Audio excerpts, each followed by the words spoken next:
So now that Tesla has opened a service center in Iceland last month, September 2019, you can buy a Tesla car and get it delivered to Iceland. So you don't need to worry about importing it yourself like you had to before. And I think that with certain other things means Tesla is going to explode here in Iceland. Everyone is going to rush out and buy one. And there are three things that are important in this, and I'll go through all of them. It's the price of electricity in Iceland, the price of petrol in Iceland, and what the price of Tesla is in Iceland. And a fourth one, which I'm going to is a little bit more minor, but it's also important. So, starting with electricity, when I'll just go online here, and I looked it up. I've known for a long time that electricity is cheap because it's created with hydroelectric power, mostly also thermal energy. So it is cheap, but how cheap is it? I found it on globalpetrolprice.com. They have all kinds of prices. And in US dollars, it's about 16 cents per kilowatt hour. It's a little bit more expensive than in America, which is 14 cents, but it beats almost any other European country. Just to compare, I picked UK. It's 23 US cents per kilowatt hour in UK, and just I'll put the link to this list in the description below. Okay, next one. Price of petrol. It's notoriously expensive in Iceland.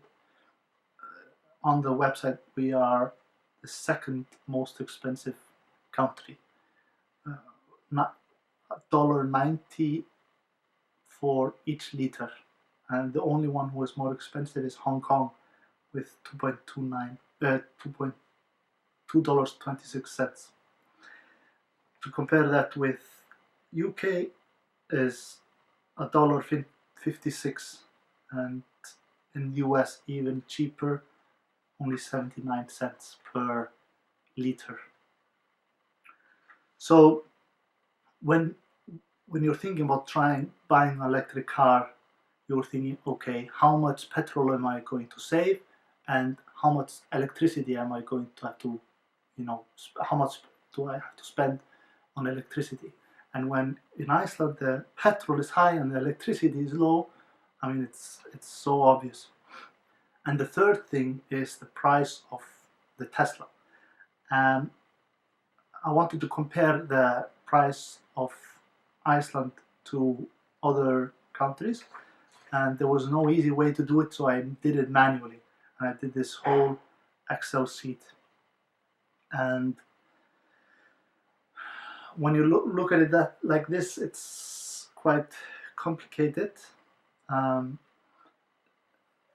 Lots of numbers. Basically, first you start with the price of the car in USA, then the Canadian price, and the Canadian price changed into US dollars, and then in percentage how much more expensive it is in Canada for the Model 3, the three models that it has: Model X long range and performance, and Model S long range performance, and then an average. So Canada is obviously the second, the closest to the price of United States. And then comes Hong Kong, and look at that, Iceland comes in as third if you exclude United States, and then Norway, Macau, Australia. but it gets better because I didn't include, this was the price that they set on, the first price that comes up.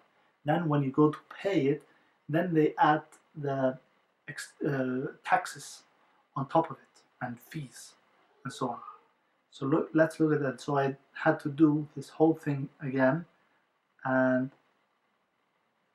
then Hong Kong is now actually at the bottom. For some reason they put, I thought Hong Kong didn't have any taxes, but it's actually now at the bottom, where it's like 40% to 90% more expensive than in the US.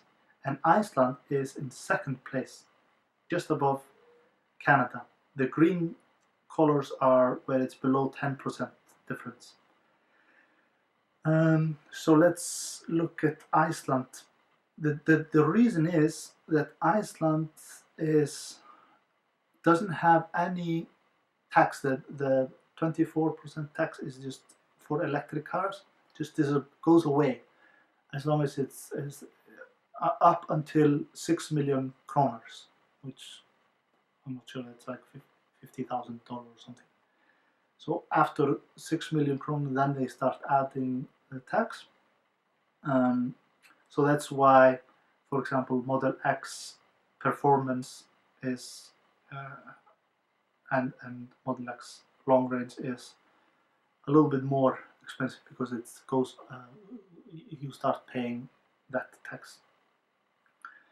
But for Model 3, it's only 4% or 2% or almost 1% more expensive than in US.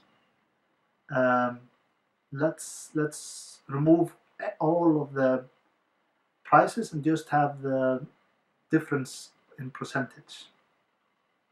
So now it's a little bit more easier to read this, and the link to this whole the entire spreadsheet will be in the description, so you can look at it. On the right side is the average, and that was without fees and taxes, and the last one is with fees and taxes. So Iceland is 7.1% more expensive than in the US, and Norway only 7.4%. And Tesla has been actually most successful in Norway compared to other European countries. I mean, you look at Italy with 23% more expensive, Sweden is 27%, and where's UK? UK is here 16%. When Tesla is so much more expensive in Europe than in the US, I mean, Europeans are just more hesitant to pay for it. So if Europe wants to meet the Paris Agreement and be below one, aim for 1.5 degrees average temperature increase, I think they should change their tactics a little bit in this regard. You take a look at this graph, it's quite interesting.